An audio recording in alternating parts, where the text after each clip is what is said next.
اچھا حضرت، آپ کی جو پہچان ہے ملک ہندوستان کی اگر بات کی جائے تو آپ کی پہچان بالخصوص تحفظ ناموس رسالت اور تحفظ عظمت قرآن ہے، اور اس معاملے میں آپ اتنے بعضوں کا جذباتی ہو جاتے ہیں کہ کوئی اگر غیر معمولی واقعہ پیش آ جائے تو آپ مخالف کو مباہلے کا بھی چیلنج کر دیتے ہیں. اور ایک واقعہ جو آپ کا بڑا زیادہ وائرل ہوا تھا کہ آپ نے مباہلے کا چیلنج کیا تھا کسی کو، تو میں چاہوں گا وہ واقعہ آپ خود ہی بیان فرما دیں. خاص بات یہ ہے کہ حافظ صاحب، یہ صرف میری بات نہیں بلکہ ہر مسلمان کو اتنی غیرت ہونی چاہیے. صحیح. اور بنا غیرت کے کوئی مسلمان ہے ہی نہیں. غیرت اللہ اور اس کے رسول کے لیے ہو، اور اگر اس پر بھی غیرت نہیں آئی تو اس کا ایمان کس کام کا. اور ہمارے بزرگوں نے فرمایا جب کسی مومن کی غیرت ایمانی جاگ جاتی ہے تو وہ زیر کو زبر کر سکتا ہے، زبر کو زیر کر سکتا ہے. اس طاقت کو کوئی نہیں آتا. لیکن ہونا یہی چاہیے. آج بھی دیکھیں یہ حالات، کروڑوں کی تعداد میں ہم ہیں. جس دن غیرت ایمانی بیدار ہو جائے اس دن ایک بہت بڑا انقلاب آئے گا، بہت بڑا انقلاب آئے گا. آپ جو پوچھ رہے ہیں، میں آپ کے اس پلیٹ فارم سے سارے لوگوں کو اس بات کی آگاہی دینا چاہتا ہوں کہ گستاخیاں جب بھی ہوں، جہاں بھی ہوں، یہ کسی ایک ملک کے ساتھ خاص نہیں. مومن ہے تو پھر اس کی غیرت جاگ جائے، بیدار ہو جائے کہ میرے کان یہ چیزیں سننے کے لیے نہیں. اللہ اکبر. اور ہم نے کبھی دوسروں کے لیے چھیڑخانی نہیں کی ہے، کسی کے مقدسات پر ہم حملہ آور نہیں ہوئے، تو کیوں ہمیں زبردستی چھیڑا جائے. بہرحال یہ معاملات ہمارے ملک عزیز میں پیش آئے. ایک خبیث پاکھنڈی بار بار نکل کر کے نبی پاک صلی اللہ علیہ وسلم کی شان میں بھونک رہا تھا، اور کچھ لوگ جو ہے چھپ کر کے کرتے ہیں گستاخیاں اور پھر ادھر ادھر بھاگ جاتے ہیں. لیکن اس کا معاملہ کچھ الگ تھا کہ پریس کلب میں آ کر کے بیٹھ کر کے باضابطہ پریس کو انٹرویو دے کر کے حضور کی شان میں گستاخیاں، بہت گندی چیزیں جو سننے کے کبھی قابل ہی نہیں. یہ چیزیں جب پھیلنے لگی، میں اپنے علاقے میں تھا رمضان سے چند دن پہلے، تو اس وقت جو ہے نوجوان میرے پاس آئے، میرے شہر ہبلی کے. وہ روتے ہوئے بیٹھے تھے کہ حضرت کئی دن ہو گئے، یہ گستاخیوں کی وجہ سے ہمارا کھانا پھیکا ہو گیا. اللہ. اور ظاہر سی بات ہے، اگر اللہ تبارک و تعالیٰ نے ہمیں کوئی منصب دیا ہے لوگوں کی قیادت کا، یعنی اپنے علاقے کی ہی صحیح ہو، امامت کا، تو آدمی کی اب ذمہ داری دوہری ہو جاتی ہے. اس وقت جو ہے میرے دل پر بھی ایسا لگا بجلی چمک گئی ہو. واقعی ان گستاخیوں کے بعد نیند بھی ختم ہو گئی تھی، رات بھر یہی سوچتے تھے. پھر اس دن اچانک سارے لوگوں نے مجھے بلایا، مغرب سے عشاء کے بیچ میں ایک محفل ہوگی مسجد کے اندر ناموس رسالت کے سلسلے میں. تو میں نے بیان کیا اس میں، اور نوجوانوں سے میں نے کہا کہ اب تک کے حالات بہت ہو گئے، ڈیبیٹ کرنا، ان سے مناظرے کرنا، کیونکہ یہ میڈیا میں بلاتے ہیں اپنے ہی زرخرید لوگوں کو، اور باقی سب کو ایسے بٹھاتے ہیں، اور پھر ایک مسلمان کو وہاں پر ڈیگریڈ کیا جاتا ہے. اور یہ دوسروں میں یہ ایک امیج چھوڑی جاتی ہے کہ یہ لوگ بڑے کمزور لوگ ہیں، ان کے ہاں دین کی نالج نہیں ہے، اور نہ ہی یہ ہمارے سوالوں کا جواب دے سکتے ہیں. یہ سب منظر دیکھتے دیکھتے تھک گئے ہم، جس کو بھی کھولو یہی ساری چیزیں تھیں. تو پھر جذبات سے آدمی بے قابو ہو جاتا ہے. میں نے پھر اس دن یہ اعلاناً کہا تھا کہ ٹھیک ہے، اگر اتنی زیادہ یہاں پر ہمت کے ساتھ کوئی حضور کی بارگاہ میں انگلی اٹھا رہا ہے تو میں ڈیبیٹ کرنے کے لیے نہیں آنا چاہتا، مناظرہ کرنے کے لیے نہیں آنا چاہتا، اس سے تو کچھ تمہارا حل نہیں. آؤ سیدھے میدان میں اترتے ہیں، آگ جلائی جائے، تم بھی چلو ہم بھی چلتے ہیں. اللہ.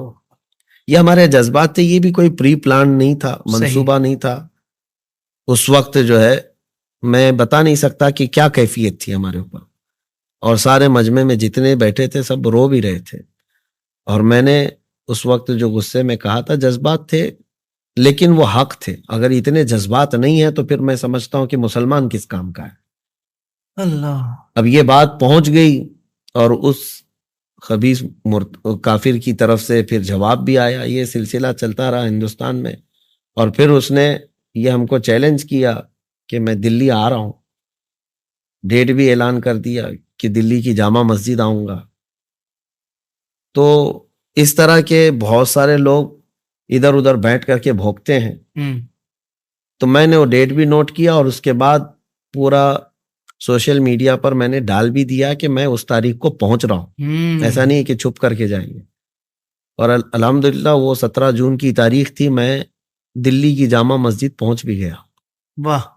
میں اپنے چند ساتھیوں کے ساتھ گیا، کوئی بہت بڑی فوج وغیرہ لے کر کے نہیں. اور جب پہنچے جمعہ کے بعد اس کے اعلان کے مطابق، تو پھر ہم نے وہاں کھڑے ہو کر کے بھی اعلان کیا، کہاں چلا گیا وہ خبیث کیڑا، دور دراز تک کہیں نظر ہی نہیں آتا. بلکہ ہم نے کہا کہ حضور پاک صلی اللہ علیہ وسلم کی عظمت کے لیے تم کیا تمہاری 7 نسلوں تک اس چیز کے لیے کھڑے نہیں ہو سکتے اللہ. کہ میرے آقا صلی اللہ تعالیٰ علیہ وسلم کی عزت کی طرف انگلی اٹھاؤ.